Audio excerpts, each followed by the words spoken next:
This episode of Distraction is sponsored by Landmark College, the college of choice for students who learn differently. Visit lcdistraction.org to learn how Landmark College supports students with ADHD and other learning differences. Find your place at Landmark College. Parents are on the front lines, and even if your child is getting help from a professional, you as a parent need to know how to develop your child's social skills and what to push and what to hold back on and what to say, and how on earth do you move this from just a tense conversation to them actually shifting. Hello and welcome to Distraction. I'm your host, Dr. Ned Hallowell. On today's show, we're going to be talking about children and social skills and shy and can't make friends and all alone and never picked for teams and all that kind of stuff. But we have an absolutely spectacular expert to take us into this world.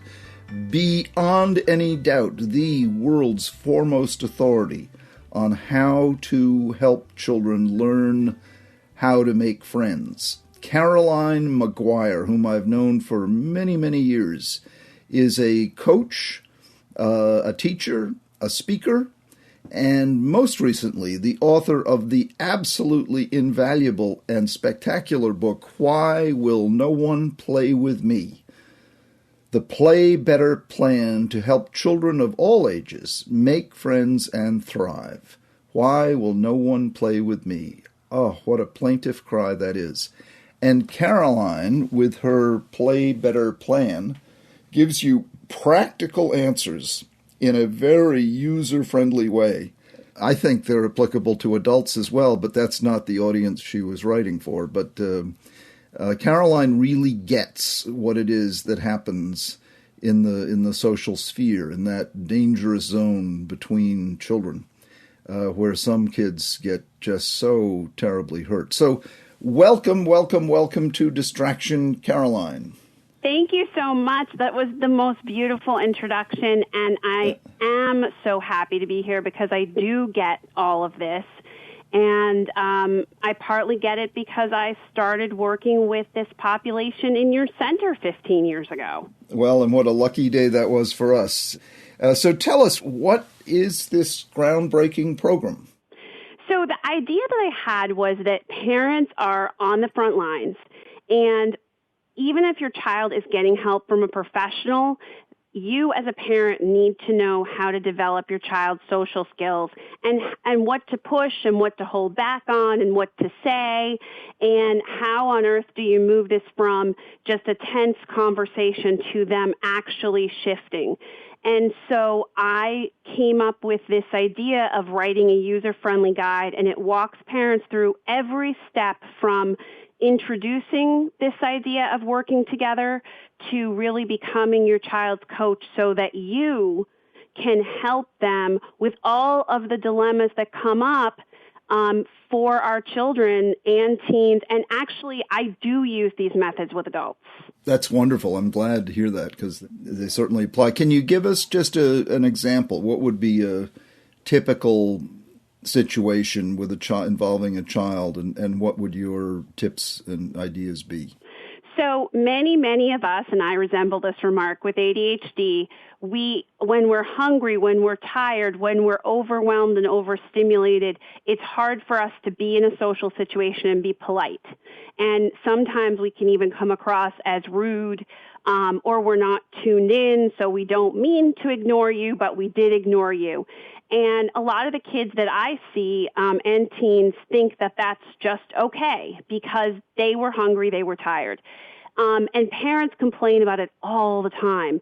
So I have this exercise to help them, step into other people's shoes and really understand how that impacts other people and why I, as a parent, care about this, and then learn to do a polite pretend and self-regulate, because this is all based on self-regulation, so that they can cope enough to sort of say the things that one needs to say and not alienate other people and really learn the self-regulation. And how How do you do that? I mean, every child wants to make friends. Why is it that some don't or can't? And how do you start to intervene? Every child does want to make friends, and I always assume that children, would do well if they could do well.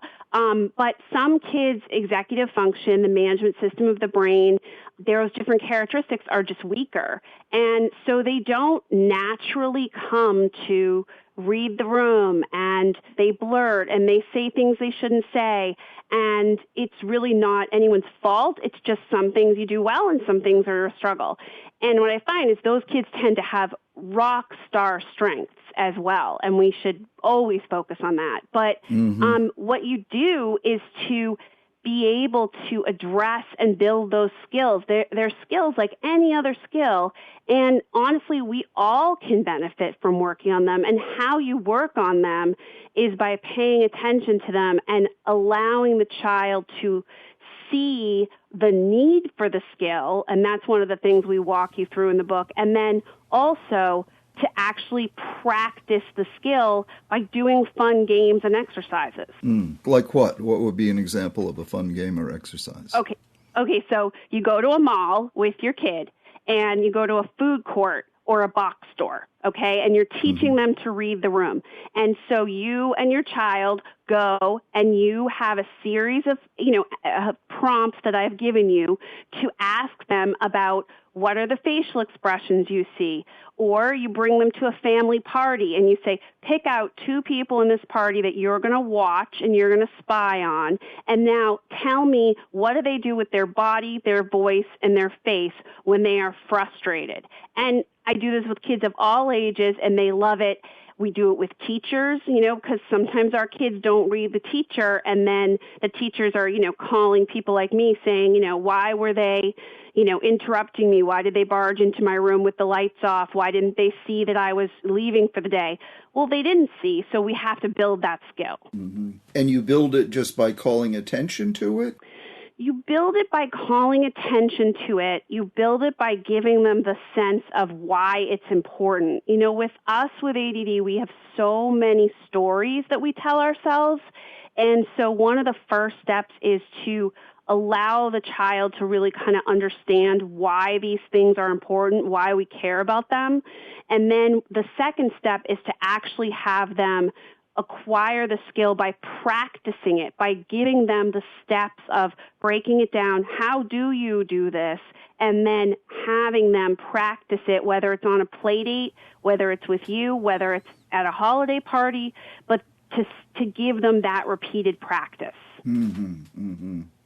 And in practicing it, they will develop the skill? In practicing it, they will develop the skill if, this is such the big if here, Ned, because of the way we are, right, is if they believe they need the skill, right? So that's why I spend a bunch of time in the book on these stories we tell ourselves, like, I'm fine, thanks very much, I'll make friends in college. Because if the child thinks, I'm fine, thanks very much, then they're not going to be bought into the skill development. So if we can get past that, now we're into that child or teen working on something, and then they can acquire the skill. What about shyness? Is that a matter of skill, or is that a matter of emotion? I mean, shyness is a matter of emotion. It's a matter of confidence. It's a matter of anxiety. And so we're not trying to make people be different. We're not trying to make an introvert an extrovert, but we're trying to make them feel more comfortable in their own skin, see the benefit of reaching out, realize they can be their best self, and that they can reach out and make them comfortable. So, we start by looking at what does it feel like for them, and then what feels like too much and why, and then immersion. Let's practice sitting down next to someone and role play talking to them, and now you go to school and I want you to try to do that.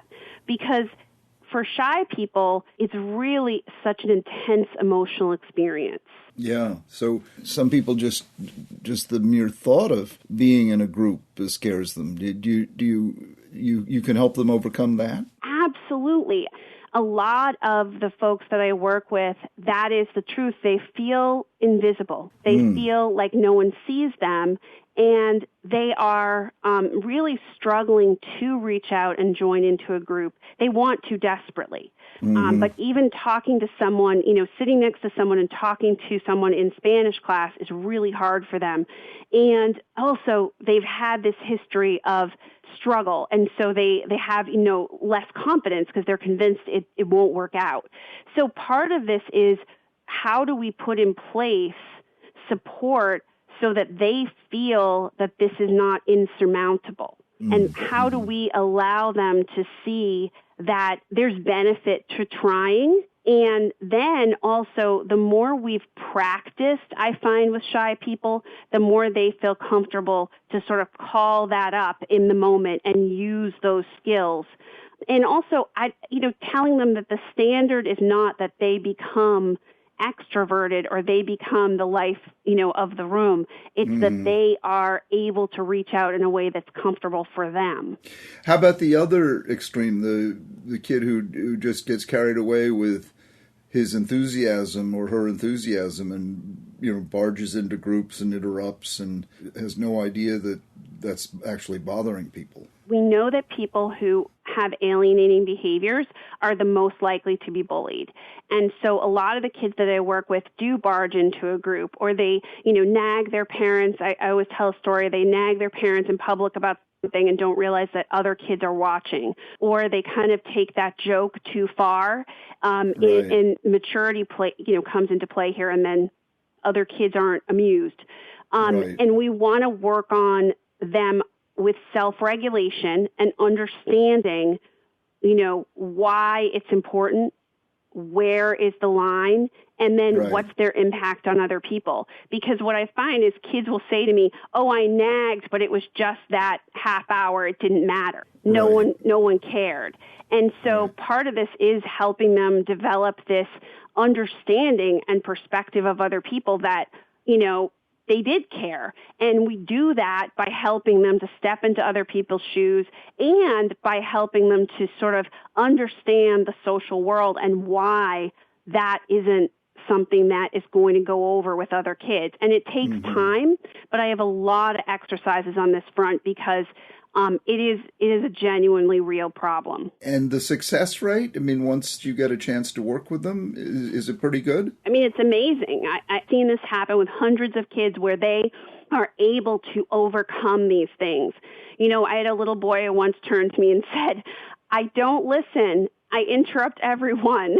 And it was like this magical moment. And then once he knew, then we could begin to get him to practice. We have this game we play where we put different Jenga pieces on top of each other and we build a conversation. And then any of his off-topic conversations, you can't put the Jenga piece on, so that doesn't fit into the conversation. And it's really that awareness, right, that this isn't something that other people can follow. So let's try to make your conversation more linear. How much of a role do parents play in helping the problem or making it worse?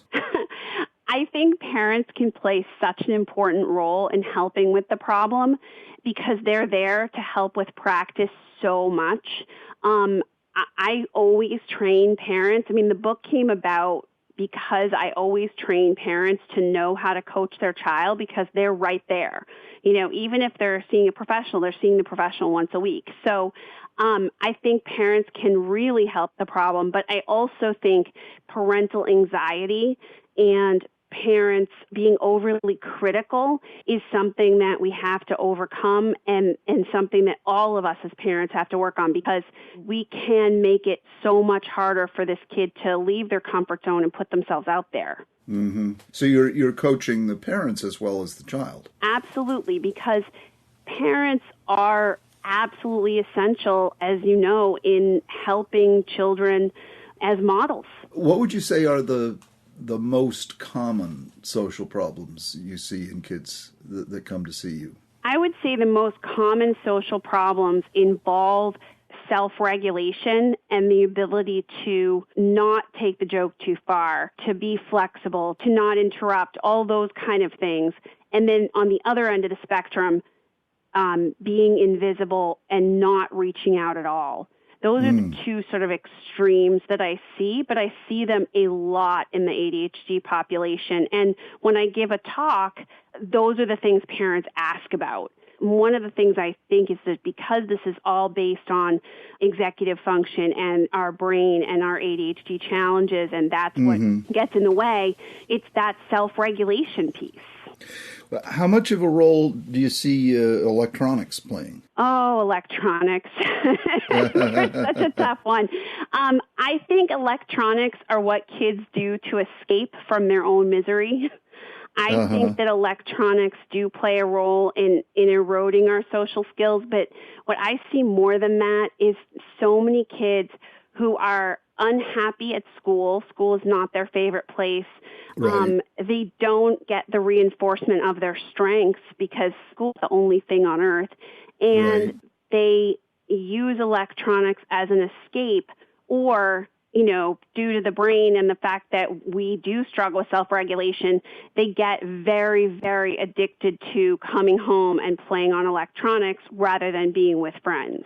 What kind of coaching do you give parents on how to handle the electronics issue? One thing I find is that when we ban something, not only does it become the forbidden fruit, but we're not teaching the child to self-regulate at all.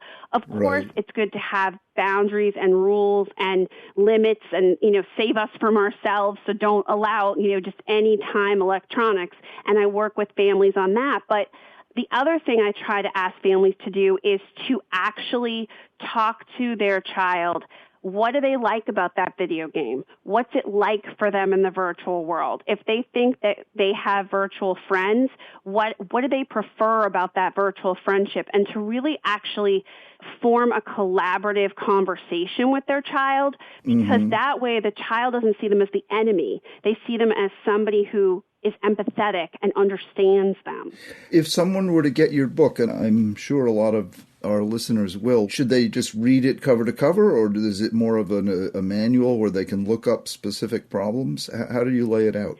So if they want to get Why Will No One Play With Me, I suggest that they do read it cover to cover because it'll guide them through everything and then they'll have a holistic understanding. But I have been told by many parents that they actually don't do that. And they go and they look in the index, which I've been told is excellent, and they look up the specific challenge that they are feeling that day.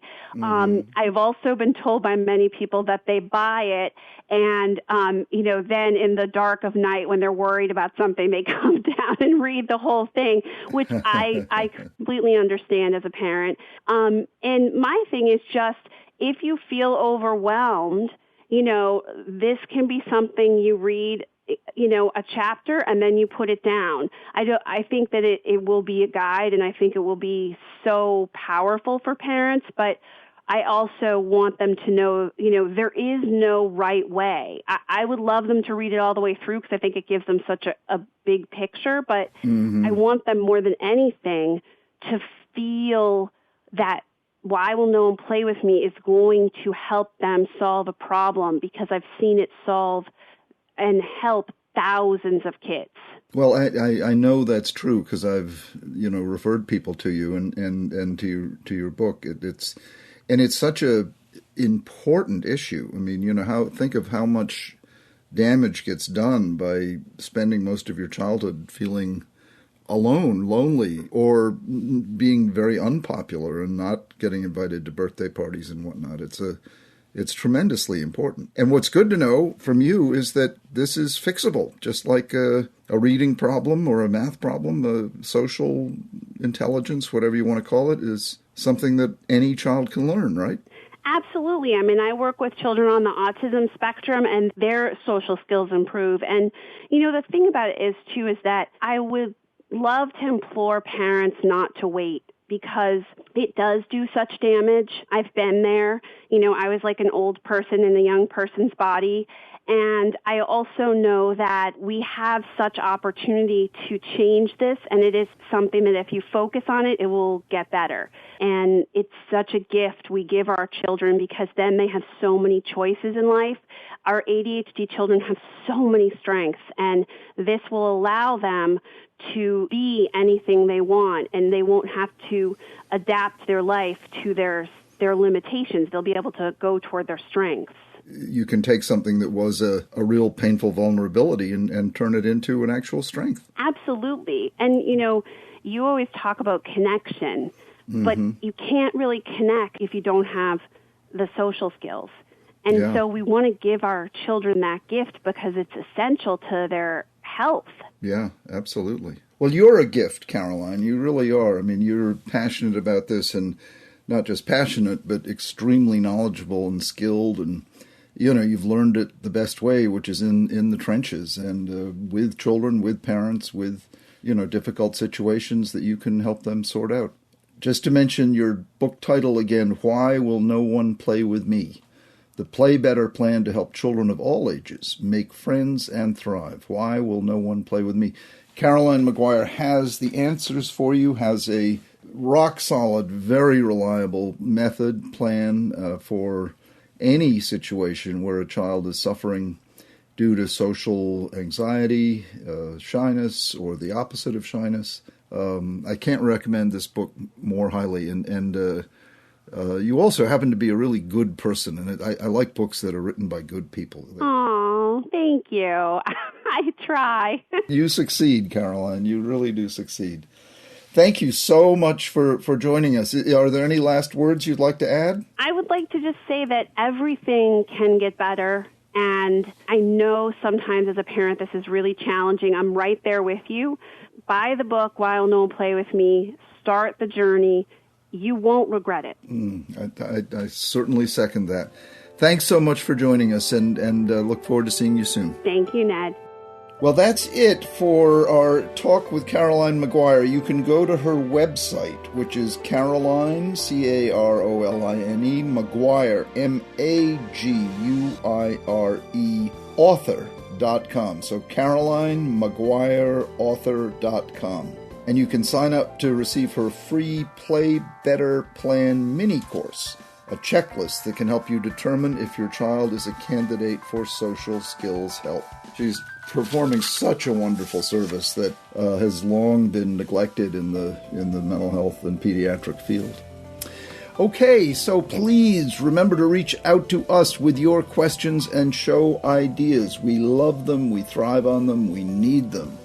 Record a voice memo or write an email and send it to connect@distractionpodcast.com. That's connect@distractionpodcast.com. We love hearing from you. Distraction is created by Sounds Great Media. Our producer is the ever-fescent, always beautiful, brilliant Sarah Guertin. And the podcast is recorded and edited by the stalwart, strong, and slender Pat Keogh.